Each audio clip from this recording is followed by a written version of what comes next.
Hi, all my amazing Burton artists. It is Miss Wycoff here. I am the art teacher here at Burton Elementary. I teach kindergarten through fifth grade art, and we are going to be making art virtually from the art room.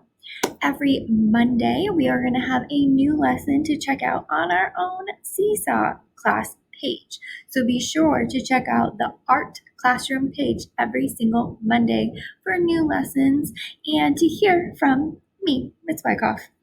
I am looking forward to seeing all of you guys, seeing what you create, seeing what you've been up to, and making new things with our awesome iPads.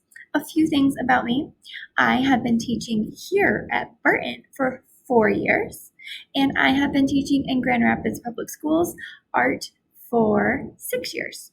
So I also love to make art on my own. I draw, I paint, and I especially love to make superheroes. I love watching superheroes. I love creating superheroes with you guys.